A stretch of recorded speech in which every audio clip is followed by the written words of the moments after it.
And hello everybody, I'm Ulrich with UFixItAuto, and today is an exciting day for me because I finally get to assemble my 1968 Camaro.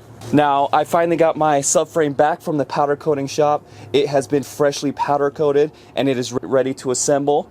And I got this subframe from Checkered Racing, and they say that this is actually a design that should be stronger than the original subframe. And it's designed for tubular upper and lower control arms there specifically. And so far I like it. There's just been a few things that I want to note. For anybody that's interested in purchasing this exact subframe, is the first is going to be where the body mount is. This needs to be a little bit larger in my opinion, so that way it's not poking out like it is over here, so that way it's all just sandwiched in like it should be. And I recommend for them to either space this out or do something with the subframe where this can be further out and then this can sandwich in fully. So that was one thing I noticed, as well as the body mount bushing that goes underneath here needs to actually be cut in order for you to place it on there just a little bit.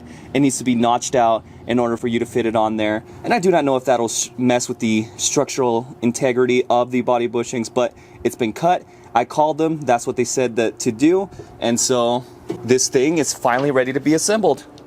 When you order their kit, they also come with different options, and I went with the power rack and pinion. I went with the tubular upper and lower control arms. I went with coilovers from QA1, single adjustable. I did not have enough money for the double adjustable. That's fine, that can go in the future. I ordered Wilwood 4-piston brakes. Those I'm not going to install today simply because it's going to be sitting out here for a while, and then having the rotor sit out in the elements is going to make it look rusty, and it's not going to be driven for a long time. So I'm just going to mount the spindles to it, and these are a different design spindles, and normally they are a 2-piece design. This is actually just a 1-piece design, but with Checkered Racing, I cannot say enough good things about it. The shipping was fast. This is something that I really love.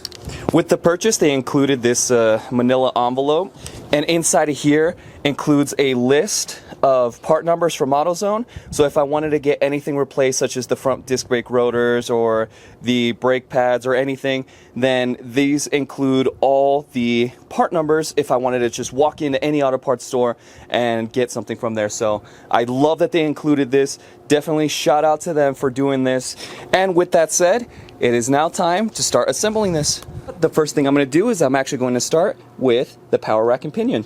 So with the rack and pinion, it's just a bolt and a washer. Feed it through there, and then the same for the other side. And there's just a nut on both ends.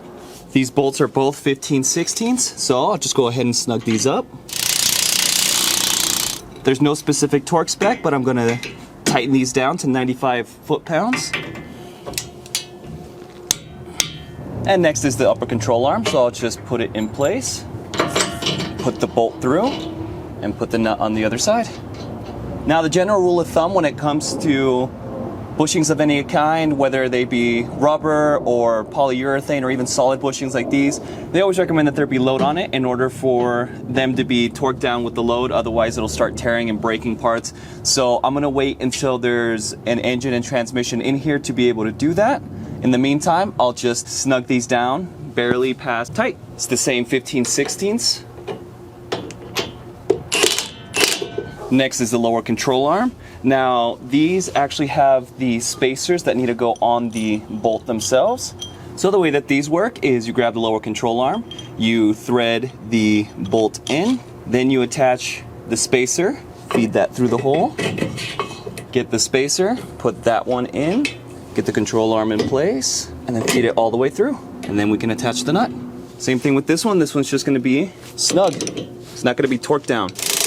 Now for the coilovers, they actually recommend that you put some anti-seize all on the threads to prevent galling. If you actually forget to do this, it actually voids the warranty on these. So I'll start by putting it in place, getting the bolt through, getting the lower control arm in place. And these are 9/16 bolts. Just got to tighten those until they're snug.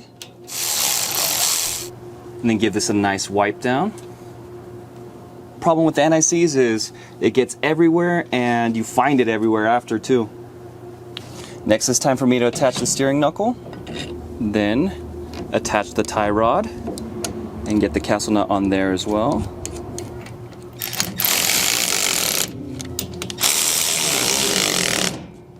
and these are 7/8 bolts. So I'm going to torque the bottom one to 60 foot-pounds and then the top one to 50 foot-pounds. And I also can't forget to put in the cotter pins. There we go, and this is the driver's side all done and good to go. The paint on the knuckle is very interesting. It looks like it was either beat up on the way here or this was designed very, well, beat up looking. But looks good for my application. All I've got to do is do the same thing for the passenger side, and then I can attach the core support, and then the fenders and everything else is ready to go on.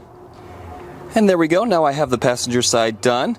Now I will say, the one thing I don't like about it is the ball joints that these control arms come with.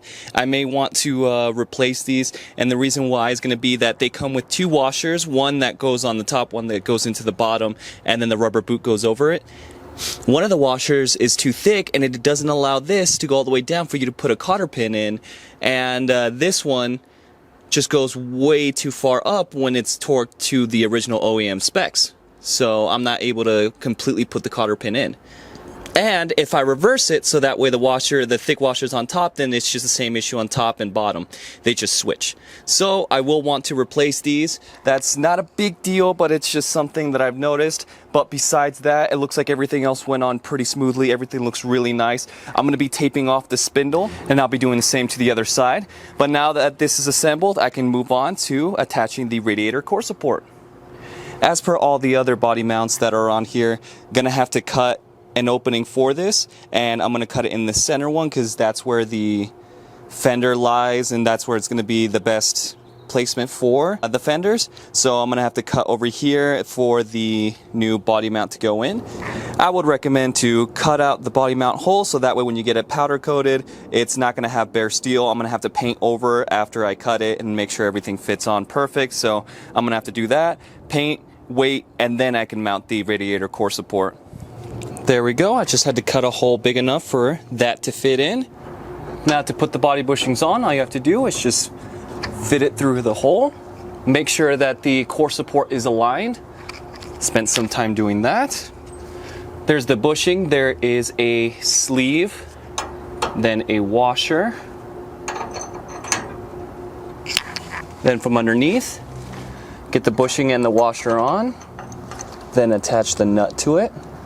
Do the same thing to the other side, and then torque them both to between 35 and 45 foot-pounds. And I'm going with 35 foot-pounds on this one. And now to put on the driver's side fender, I'm just gonna get it in place. I have to secure the 2 9/16 bolts here and here. And then the 2 1/2-inch bolts here. Just do the same thing for the other side.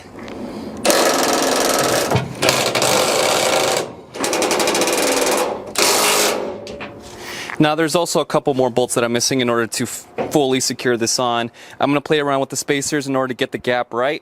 Or possibly if just the fender is dented, I need to fix that. But there's like a bolt in the bottom, and then there's a couple other things. My goal today is just to get this formed to make it look like I actually have a Camaro. And another problem is that the cowl, this is going to have to be cut and replaced anyways because of all the rust. But the cowl area, it looks like I tried to secure these down with these tiny screws, which are made for it, but it looks like when they took this out, they yanked out the bolts and it made the hole actually a little bit bigger. And so I'm just gonna wait for that to be cut and welded. And next to attach the header panel, it's just 5 screws. I don't know if anyone else is different, but for some reason, mine has 2 screws. I put a third one on there, but it only mounts from the left side and the right side. And then just secure that down. And then on the right side, there were actually 3 bolts to go through. And after getting that on, I pretty much have everything that this car came with on the car. Now the car did not come with hood hinges, but just for fun, I'm actually going to place the hood on there. There we go, and just like that, the assembly process for now is done. It's missing the valance, the grille, the headlights. I will be converting it to the hideaway headlights, but the electric ones, the vacuum ones seem to always fail. So I'll do the electric ones on there, and it'll make this front end look cleaner. And off camera, I'm going to be playing around with the spacing of this so that way I can get it as flush as I can. And I'm also going to be contemplating on which parts I'm going to be replacing. Because over here, where these are supposed to attach too. It looks like it's just a mess anyways. So I'll probably have to replace the front fender. And this is pretty much where I'm going to leave it. I'm going to start ordering more parts so that way I can assemble this car a little bit better. Get the full interior ordered, but it's gonna have to wait until I get more money, or at least until I get monetized, so that way I can put more money into the cars. But if you made it with me this far, thank you guys so much for watching. If you liked the video, be sure to give it a thumbs up and subscribe to my channel if you haven't already, and please help this channel grow by supporting and sharing these videos as well. And as always, thank you guys so much for watching.